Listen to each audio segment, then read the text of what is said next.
On a petition we've got going against the O'Farrell government's $1.7 billion cuts to education. These are cuts that are going to be felt by students for decades. They're going to see things like teachers' aides removed from classrooms for kids with special needs.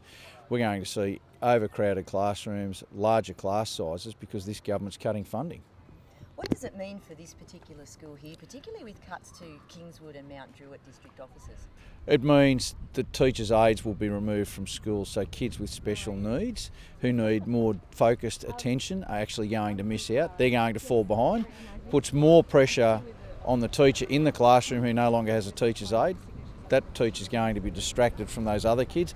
So everybody in that classroom is going to miss out, and it means the students here who need that additional support, or the students who are in that classroom, are going to miss out. What's been the reaction of the parents in this particular area? Parents are very worried about funding cuts because they know these funding cuts directly affect their son or daughter and the education they're going to get. Education's the great equaliser. It sets everybody up for life, and if you don't get a good education, which is likely to be the case with these cuts, that sets every student back in New South Wales. The O'Farrell government would argue that cuts in the area, particularly to the Mount Druitt and Kingswood offices, aren't frontline cuts. So how do these directly affect these students? Well, these cuts aren't just happening in back of house areas. We're already seeing teachers' aides removed from classrooms. That has a direct impact. We've seen the O'Farrell government cut the school's demountables replacement program, so those demountables are going to be left inside those schools. We're seeing the other support services that are provided inside the schools now being cut because this government isn't serious about making sure our students in New South Wales get the best possible education. So would the opposition then, I mean, surely there are some cuts that can be made in education? What you don't do is cut funding to the extent where you see teachers' aides being removed and other support that's provided to students removed. This government will cut effectively $1,000 per student over the next 4 years out of every school. So that's $1,000 per student. There's 30 students in a class, multiply that by the number of classes inside a school. That's the magnitude of these cuts, and the cuts aren't happening in the back of house areas. They're happening inside the school fence, directly affecting the education of every student. This is your 37th of 40 schools. Have the schools mainly been in the Western Sydney, South-Western Sydney area? Whereabouts have they been? I've been visiting schools on the Central Coast, in Western Sydney, the Inner West, in Newcastle, in Wollongong.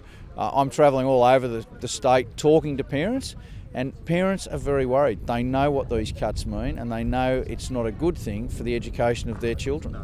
But where will we see the biggest cuts? Is areas like Western Sydney, will that have the biggest effect on students? Well, obviously there tends to be a lower socioeconomic group in Western Sydney. That tends to mean that those students need more assistance.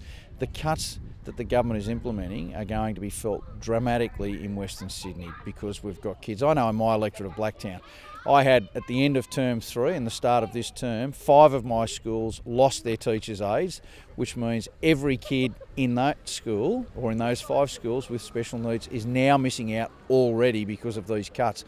That is a huge impact on those students because they're the students who need much more concentrated and focused support, and that's just been ripped away by this government. What can people do?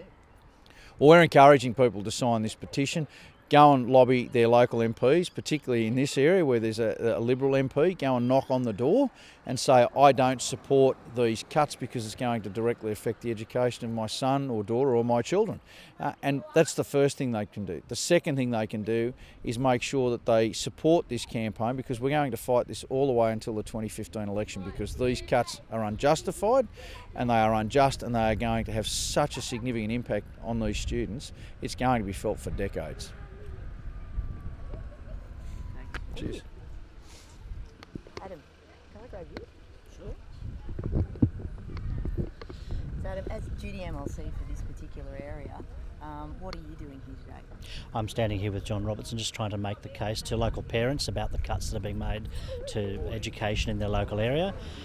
It's obviously easy in the broad sweep of media coverage to forget that it's not just happening somewhere else, it's actually happening here in your street, in your community, and to just make sure that people are aware of that, because education is the great leveller, it's the great passport for social mobility in our society, and Labor in its 16 years in office had a very good record at increasing investment in education. In fact, I think this is the first government in my lifetime of 43 years that's actually trying to wind back investment in education in this state.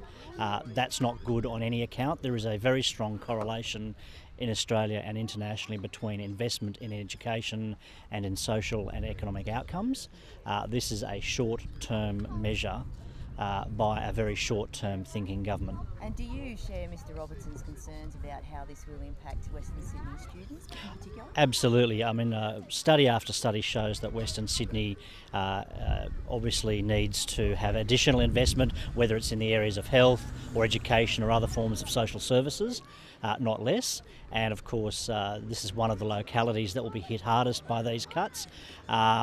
Although the government did quite well in Western Sydney at the last election, you can tell in the corridors that Liberal MPs treat their Western Sydney Liberal colleagues as something of a joke, you know, like they're onces, they're going to be sort of here and they'll be gone tomorrow. And there's not really, I think, a commitment by the Liberal Party or the Liberal government to make Western Sydney a permanent part of their thinking. And I just think that's become more apparent with each decision the government has made. Do you think perhaps that the Liberal MPs who were voted in last time might be one-trick ponies if they're only in for one term? Well, that's a matter for their electorates and their communities. Obviously, we'll be making the case that, you know, people were misled into voting for Mr O'Farrell and his team, thinking things would improve. In fact, things are going backwards, particularly in this area of education, which we're here today highlighting. And I think those communities will want some very strong answers from their Liberal MPs in whom they place their trust, saying, well, what are you doing? What have you done for our communities? And what have you voted for in the Parliament? And to hold them accountable for those decisions. Thank you very much.